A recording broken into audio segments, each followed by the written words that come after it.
Hello friends, this is civil engineer Mukesh और मैं आपका तहे दिल से स्वागत करता हूं आपके अपने चैनल लर्निंग सिविल टेक्नोलॉजी में। आज का वीडियो लास्ट वीडियो का ही कंटिन्यूएशन पार्ट है, क्योंकि लास्ट वीडियो में मैं आप लोग को बहुत सारे इंपॉर्टेंट फार्मूलाज बता रहा था कि ये फार्मूला कंस्ट्रक्शन साइट पे यूज होता है, आपको ये याद रखना है एकदम। तो उसी में से और भी बहुत सारे फार्मूला है जो मैं आज आप लोग को बताने वाला हूँ। अच्छा लगा कि आप लोग को बहुत ज़्यादा पसंद आया वीडियो, और इस वीडियो को भी आप लोग बहुत ज़्यादा पसंद करोगे, क्योंकि इसका पहला सवाल ही बहुत ज़्यादा इंपॉर्टेंट है, ठीक है, जो कि रैंप से रिलेटेड है। तो इस तरीके के वीडियोस है ना, जो बिलिंग पर्पस के लिए हो गया, आपका क्यूएस क्वांटिटी सर्वे के लिए हो गया, बहुत पर्पस के लिए ये सब जो फार्मूला है ये यूज होते हैं। और कंस्ट्रक्शन साइट पे आपको कदम कदम पे ये सब फार्मूला यूज होने ही होने हैं। इसके बिना आप काम ही नहीं कर पाओगे, क्योंकि ये सब चीज निकालना ही पड़ेगा, बेसिक चीज है। ड्राइंग रीडिंग तो आना ही चाहिए, लेकिन ड्राइंग रीडिंग के साथ साथ ये सब कैलकुलेशन भी आपको आना चाहिए। Civil engineering is all about calculation and drawing reading. आपको कैलकुलेशन ही समझना है और कैलकुलेशन के हिसाब से ही आपको काम करवाना है और सब चीज मंगवाना है, सब चीज का पेमेंट करना है, हर चीज में कैलकुलेशन। तो कैलकुलेशन बहुत ज्यादा मैटर करता है, इसलिए ये वीडियो बहुत ज्यादा आपको पसंद आएगा। इसमें मैं सिविल इंजीनियरिंग में यूज होने वाले इंपॉर्टेंट फार्मूलाज को आप लोग को आज बताने वाला हूं। तो चलिए देर ना करते हुए इसको स्टार्ट करते हैं। मैं हूं सिविल इंजीनियर मुकेश और मैं आपका तहे दिल से स्वागत करता हूं आपके अपने चैनल लर्निंग सिविल टेक्नोलॉजी में। वीडियो अगर पसंद है तो इसको लाइक एंड शेयर कर दीजिएगा, और जो भी इस चैनल पर नए हैं चैनल को सब्सक्राइब करके रख ले, बेल आइकन को दबा दे, ताकि जब भी मैं वीडियो डालूं उसका नोटिफिकेशन आप लोग को मिल जाए। चलिए आज का वीडियो शुरू करते हैं।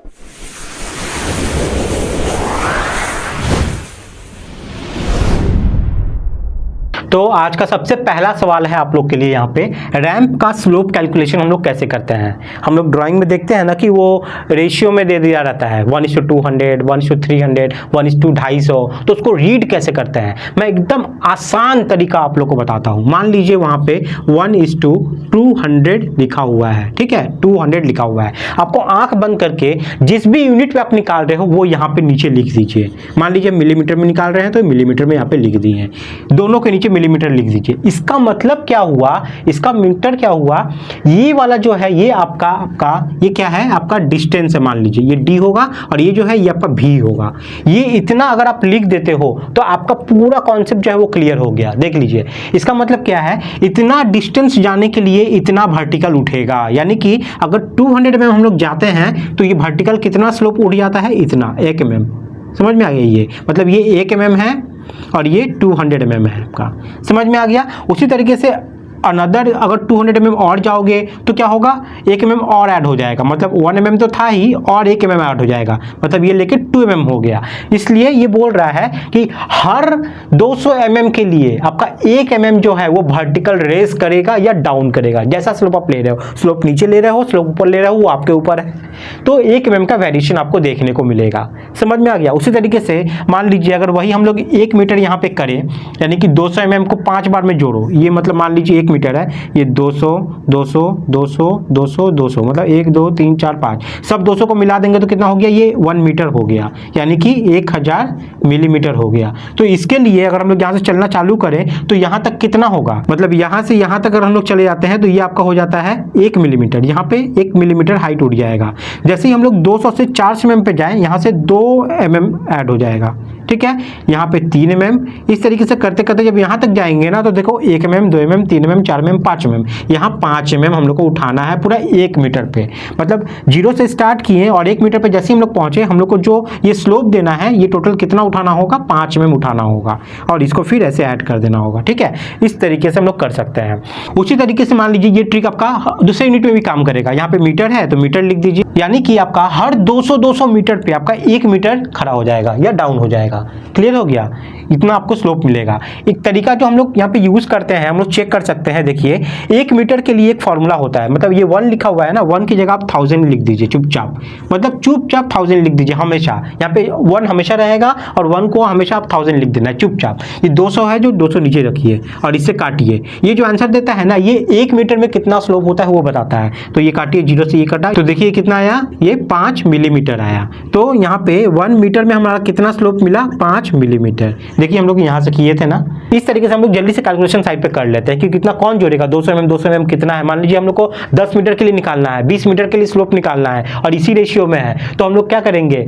200 mm के हम लोग देखेंगे कि 10 मीटर में कितना ग्रेजुएशन आ रहा है। जैसे 1 मीटर में ये 5 बार आया, उस तरीके से देखना पड़ेगा ना कि 10 मीटर में कितना बार 200 mm आ रहा है। उतना कैलकुलेशन का समय नहीं है। हम लोग क्या करेंगे? चुपचाप 1 की जगह 1000 लिखेंगे, 200 को नीचे डालेंगे और काट के हम लोग ये ऑलवेज जो आंसर देगा ना, ये 1 मीटर में इतना मिलीमीटर में देगा। मान लीजिए यहाँ पे 10 mm आता है, यानी कि 1 मीटर में आपका 10 mm आने वाला है। तो 1 मीटर में 5 mm हो रहा है, तो 10 मीटर में कितना हो जाएगा? 50 mm हो जाएगा। सिंपल कैलकुलेशन है। तो समझना इस चीज को है, लेकिन हम लोग ये जो ट्रिक बोलते हैं ना, टिप्स एंड ट्रिक्स, वो ये तरीका है करने का। इसके ऊपर डिटेल वीडियो मैंने बनाया हुआ है और 3 केस स्टडी लेके समझाए हुए हैं, वो वीडियो जाकर देखिए। वीडियो के डिस्क्रिप्शन में मैंने लिंक प्रोवाइड कर दिया है। तो ये हो गया रैंप का स्लोप कैलकुलेशन हम लोग कैसे करते हैं साइड पे झट से एकदम टिप्स एंड ट्रिक्स लगा के। ठीक है, चलिए नेक्स्ट फार्मूला हम लोग देख लेते हैं। नेक्स्ट क्वेश्चन यहाँ पे आप लोग का है, यहाँ पे देख लीजिए, लेंथ ऑफ क्रैंक बार। ठीक है, ये मान लीजिए ये स्लैब है, ये स्लैब है, ये जो क्रैंक बार है ये कैसे होता है? ऐसे आता है, ऐसे होता है और ऐसे चला जाता है। ठीक है, ये बीम के अंदर का पार्ट है, ये बीम के अंदर का पार्ट है। तो आज हम लोग जो देखने वाले हैं ना, वो मैं बीम के अंदर का पार्ट का नहीं देख रहा हूँ। ये बीम के अंदर में जो गया मेरा एलडी, उसको नहीं देखेंगे। ये बीम के अंदर में गया, उसको नहीं, सिर्फ ये स्लैब के अंदर में। मान लीजिए यहाँ से यहाँ मेरा स्लैब है 3 मीटर का, 3 मीटर का, इसके अंदर में सिर्फ ये जो ये और यहाँ तक है, इसका लेंथ कैसे पता करोगे? ये बाद में आप लोग उसको ऐड कर लीजिएगा। मैं क्रैंक का सिर्फ बता देता हूँ, क्योंकि जब बीबीएस करोगे तब ये सब चीज़ पकड़ना पड़ता है। यहाँ पे मैं सिंपल बता रहा हूँ, length of crank bar. Detail जानना है तो इस वीडियो को डिस्क्रिप्शन में मैंने लिंक प्रोवाइड कर दिया है उस वीडियो का, जिसमें आपको पूरा कटिंग लेंथ निकालना कैसे सिखाते हैं वो दिखाया गया है। वो जाकर देख लीजिएगा वीडियो के लास्ट में, पहले सब चीज़ देख लीजिए। तो यहाँ पे आपको सिंपल सा फॉर्मूला यूज करना पड़ता है, लेंथ प्लस 0.42d। ठीक है, 0.42d लेंथ कौन सा है? ये जो मेरा स्लैब का जो स्पैन है 3 मीटर, वो चीज़। तो 3 मीटर को मैं यहाँ पे लिखता हूँ 3000 मिलीमीटर। मिलीमीटर में करेंगे कैलकुलेशन तो वो लिख दिए। ठीक है, प्लस 0.42 लिखना। और d क्या होगा मेरा? d होगा मेरा यहाँ पे, मान लीजिए स्लैब का थिकनेस यहाँ पे मेरा 150 mm है, तो उसमें मुझे एक नीचे से कवर माइनस करना होगा, एक ऊपर से कवर माइनस करना होगा। मतलब मेरा जो d है ना, वो ये वाला पार्ट है। मतलब ये जो लाइन जा रहा है यहाँ से लेके यहाँ तक, ये मेरा है आपका d। ठीक है, तो ये कैसे निकालोगे? स्लैब का जो थिकनेस रहेगा उसमें ऊपर से कवर माइनस, नीचे से कवर माइनस, तो 25 कवर यहाँ से माइनस, 25 ऊपर से कवर माइनस, मतलब 50 माइनस। तो ये हो गया आपका कितना? 100 mm। ठीक है, ये 50 ये मिलीमीटर होगा, तो 100 mm। तो यहाँ पे 0.42d इंटू 100 mm, तो 100 mm का मतलब इसको मल्टीप्लाई कर देना है 100 से। ठीक है, इसको मल्टीप्लाई कर दीजिएगा 100 से। जो भी आंसर आएगा टोटल ये मिलीमीटर में, ये टोटल जो मिलीमीटर निकलेगा ये पूरा लेंथ निकलेगा, यहाँ से लेके यहाँ से लेके यहाँ से लेके। समझ में आ गया? ये तो स्ट्रेट बार नहीं है, ये तो ऐसे भी गया है ना, तो इसके लिए एक सर्टेन अमाउंट ऑफ लेंथ बढ़ जाता है। वो कितना बढ़ता है? 0.42d बढ़ता है। बहुत कोई ये गलतफहमी मत रहना कि ये जो लेंथ है, ये जो लेंथ है, ये लेंथ ही 0.42d है। नहीं, ये अगर इंटरव्यू में बोल देता है कि इसका लेंथ खाली बताओ, तो ये 0.42d कभी नहीं होता है, मत बताइएगा कभी भी गलती से। इसका लेंथ अगर बोलोगे तो ये होता है आपका 1.42d। ठीक है, d इसी तरीके से निकालना है, ये 1.42d ये होता है। लेकिन टोटल में एक लेंथ हम लोग को निकालना है, तो ये 0.42d है। 0.42d एक्चुअली में क्या है, इस पर मैंने वीडियो बनाया हुआ है। ये 0.42d कहाँ से आता है उस पर मैंने वीडियो बनाया हुआ है, जाकर देखिए। इस वीडियो का डिस्क्रिप्शन में मैंने लिंक प्रोवाइड कर दिया, या आप डालिए ना what is 0.42d in crank bar by learning civil technology, आपको वीडियो मिल जाएगा। ये 0.42d एक्चुअली में क्या है, हम लोग जो ये लेंथ लिए 3 मीटर ना, ये जो इतना लंबा जो हम लोग लेंथ लिए, और जब यहाँ से स्टील जब पास कर रही थी तो देखिए यहाँ तक हम लोग ये स्टील ये लेंथ तो ले चुके थे, और ये लेंथ इस लेंथ में कहीं ना कहीं यहाँ से लेके यहाँ तक का पार्ट था, कुछ एक्स्ट्रा पार्ट है जो हम लोग को निकालना था, वही एक्स्ट्रा पार्ट मेरा 0.42d है। समझ में आ गया? जब सीधा हम लोग लेंथ ले रहे थे तब इस क्रैंक का कुछ हिस्सा तो हम लोग ले चुके थे, कुछ नहीं लिए थे। वो कितना नहीं लिए थे? 0.42d नहीं लिए थे। लेकिन डिटेल कैलकुलेशन आपको जाकर देखना होगा, उस वीडियो में पूरा समझना है। तो ठीक है, तो इस तरीके से हम लोग लेंथ ऑफ क्रैंक बार निकाल सकते हैं। चलिए नेक्स्ट फार्मूला हम लोग देख लेते हैं। नेक्स्ट जो फार्मूला है बहुत ज़्यादा इंपॉर्टेंट है कि हम लोग डेवलपमेंट लेंथ जो निकालते हैं ना बार में, तो 50d 60d 45d जो करते हैं, वो फार्मूला कहाँ से निकल के आता है? तो इस फार्मूला से निकल के आता है। देखिए, phi sigma s by 4 tau b d. ठीक है, इसको सिग्मा एस कहा जाता है, इसको टाउ बी डी। अब ये चीज़ क्या है समझ लीजिए। फाई मतलब आपका हो गया यहाँ पे dia of bar, dia of bar, जो भी बार का आप यहाँ पे डेवलपमेंट में निकालने वाले हो, 8 mm के लिए, 10 mm के लिए, जो भी mm के लिए। ठीक है, सिग्मा एस यहाँ पे क्या है? सिग्मा एस आपका stress in bar, stress in bar. अब स्ट्रेस क्या होता है आप लोग स्टील पे देखते होंगे, आपका स्टील पे देखिएगा Fe 415 लिखा रहता है, Fe 500 लिखा रहता है, मतलब ग्रेड ऑफ स्टील जो रहती है ना वही मेरा स्ट्रेसिन बार है। तो Fe 415 में आपका स्ट्रेसिन बार कितना है 415, Fe 500 में 500, ठीक है, वो चीज़ आपको यहाँ पे बैठाना पड़ता है। उसी तरीके से 4 तो मेरा कांस्टेंट हो गया, टाउ बी डी ये क्या है आपका design bond stress, design bond stress, ठीक है, डिज़ाइन बॉन्ड स्ट्रेस। ये डिफॉर्म्ड बार हो गया, प्लेन बार हो गया, टाइप ऑफ बार के लिए अलग अलग होता है। तो ये कहाँ से लेना है, ये हम लोग को आईएस कोड से लेना पड़ता है। आईएस कोड आपको किस में जाना पड़ेगा, आईएस 456 में जाना पड़ेगा, उसमें दिया हुआ है।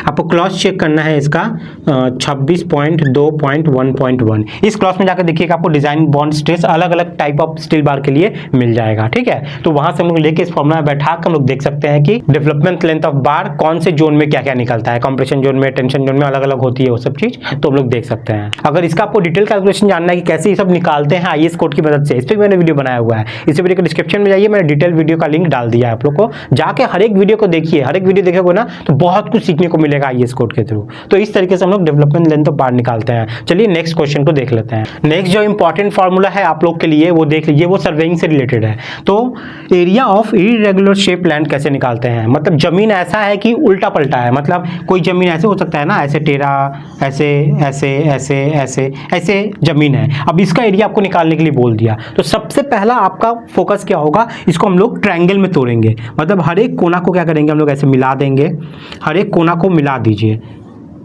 ये सॉरी यहाँ नहीं जाएगा, हम लोग को ट्रायंगल बनाना है। ये इस तरीके से जुड़ गया, ठीक है, इस तरीके से ये वाला जोड़ दिए। देखिए हर एक पार्ट में ट्रायंगल बना, यहाँ ट्रायंगल, यहाँ ट्रायंगल, ये हर एक ट्रायंगल को अगर जोड़ दोगे तो आपका जो एरिया है इस जमीन का वो निकल जाएगा। लेकिन इस ट्रायंगल का एरिया कैसे निकालेंगे, ये सिंपल जरूरी नहीं है कि आपका राइट एंगल ट्रायंगल है, आइसोसेलेस ट्रायंगल है, कौन सा ट्रायंगल हमको पता नहीं है। तो कैसे हम लोग करेंगे, इसके लिए एक फार्मूला आता है ये वाला, इस फार्मूला का नाम होता है हेरोन्स फार्मूला, ठीक है, बहुत ही फेमस फार्मूला है हेरोन्स फार्मूला।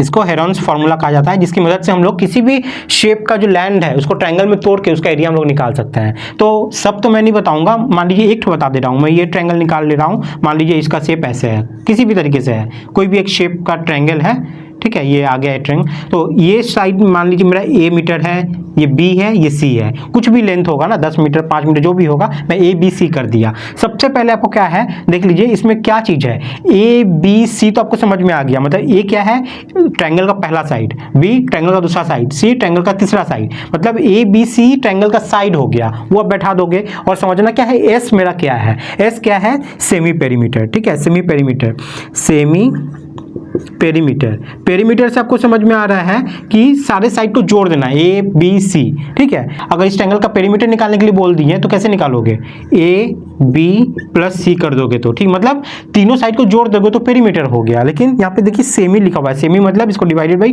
2 कर दो। जैसे ही डिवाइडेड बाई 2 कर दोगे, मतलब मान लीजिए 10 मीटर है, 5 मीटर है, फिर 5 मीटर है, तीनों को जोड़िए डिवाइडेड बाई 2 कर दीजिए, जो भी आंसर आपका आता है वो आपका सेमी पेरीमीटर आ गया। अब हर एस की जगह उसको बैठा दीजिएगा, मतलब मान लीजिए अगर 15 आता तो 15 यहाँ बैठता, ब्रैकेट खुलता, 15 माइनस इस साइड का लेंथ जो है वो, फिर 15 माइनस इस साइड का लेंथ है जो, इसको टोटल में फिर लास्ट में रूट में आया हुआ है, इसको कैलकुलेशन कीजिए, जो भी आंसर आएगा वो आपका इसका एरिया निकल जाएगा। इस तरीके से सबका एरिया आपको निकालना है और सबको जोड़ देना है, इस लैंड का एरिया निकल जाएगा। इस तरीके से हम लोग इरेगुलर शेप का जो एरिया है वो निकालते हैं। डिटेल में देखना है इस वीडियो को तो जाइए, लिंक मैंने इस वीडियो को डिस्क्रिप्शन में डाल दिया है, जाकर उसको देख लीजिए, समझ जाइएगा। चलिए नेक्स्ट सवाल की तरफ आगे बढ़ते हैं। तो यहाँ पे नेक्स्ट जो फॉर्मूला है वो है आपका वेट ऑफ आरसीसी मेंबर। कोई भी मेंबर है जैसे इसका हम लोग को अपना खुद का सेल्फ वेट निकालना है, तो कैसे निकालोगे, यानी कि मान लीजिए कोई कॉलम है, कोई बीम है, कोई स्लैब ही है, इसका वजन आपको निकालना है कि कितना इसका खुद का वजन है, और इसके ऊपर में हम लोग और वजन डालेंगे तब ये कितना का हो जाएगा। इससे देखेंगे कि स्लैब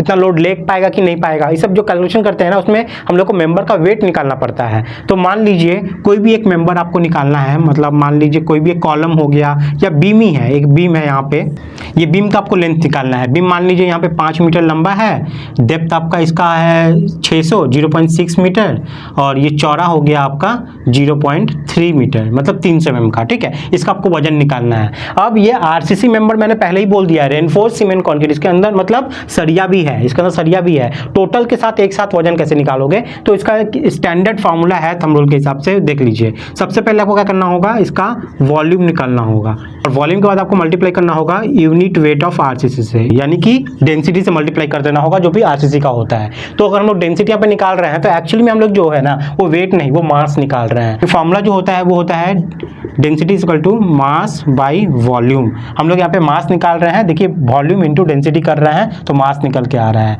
तो वही हम लोग का यहाँ पे निकल रहा है। तो वेट ऑफ आरसीसी मेंबर कैसे निकलेगा, पहले वॉल्यूम निकालेंगे। वॉल्यूम कैसे निकलेगा, L into b into h करके, ठीक है। लेंथ 5 मीटर है, ब्रेथ आपका 0.3 मीटर है और हाइट 0.6 मीटर है। इस तीनों को मल्टीप्लाई कर दीजिएगा और इसको फिर मल्टीप्लाई कीजिएगा unit weight of RCC member से। तो यूनिट वेट ऑफ आरसीसी जो होता है वो कितना होता है, वो होता है आपका 2500, ठीक है। एक्चुअली 2500 kg पर एम क्यूब, ठीक है। ये इसका यूनिट होता है, ये नहीं कि जो आंसर निकलेगा उसका यूनिट, मैं इसका यूनिट के लिए बता रहा हूँ, kg पर मीटर क्यूब होता है, ठीक है। लेकिन जब ये आंसर जब टोटल करके निकलोगे तो ये आपका निकलेगा आंसर kg में। समझ में आ गया, सब मीटर में था और ये kg पर एम क्यूब होता है, तो इसलिए अब kg में कैसे आ रहा है देख लीजिए। ये तीनों का मीटर मीटर मीटर कितना होगा, मीटर मीटर मीटर, ये तीनों मीटर आपका मिल जाता है यहाँ पे एम क्यूब, और इसका यूनिट कितना है kg पर एम क्यूब, मतलब नीचे चला जाएगा एम क्यूब। ये एम क्यूब कट गया, बता kg ना, तो आंसर जो है वो kg में आ गया। समझ में आ गया। इस तरीके से हम लोग वेट ऑफ आरसीसी मेंबर निकाल सकते हैं। ये आरसीसी था तो हम लोग 2500 kg लिए, अगर यही पीसीसी रहता है यानी कि कोई सरिया नहीं, सिर्फ कॉन्क्रीट है, तो वहाँ पे 2500 की जगह हम लोग 2400 से मल्टीप्लाई कर देते हैं, 2400 से मल्टीप्लाई कर देते हैं, तो उस पीसीसी का वजन जो है वो निकल के चला आता। समझ में आ गया। तो इस तरीके से था। तो ये सब कुछ थी इंपॉर्टेंट फार्मूलाज जो आप लोग को मदद होती है। इस वीडियो में 5 बताया हूँ, लास्ट वाले वीडियो में 5 बताया था, टोटल मिलाकर 10 फार्मूला इंपॉर्टेंट हो गया जो कि आपको कदम कदम पे काम आएंगे। आगे भी वीडियो में और सारे फार्मूला आप लोग को मिलने वाले हैं। इसके लिए आपको क्या करना है, चैनल को सब्सक्राइब करके रख लेना है ताकि जब भी मैं वीडियो डालूँ उसका नोटिफिकेशन आपको रेगुलर मिलता रहे। तो लास्ट में वीडियो पसंद आया तो एक लाइक करके जरूर जाइएगा, इससे मोटिवेशन मिलता है, और शेयर कर दीजिएगा ताकि दूसरों को भी मदद मिले। वीडियो बनाने में बहुत मेहनत लगती है, इसलिए एक लाइक तो कर सकते हैं ना, उसके लिए चंद सेकंड आपके लगेंगे। क्लियर हो गया। तो चलिए गाइस, आज के लिए इतना ही है, मिलते हैं नेक्स्ट वीडियो में न्यू टॉपिक के साथ। तब तक के लिए बाय, टाटा, जय हिंद।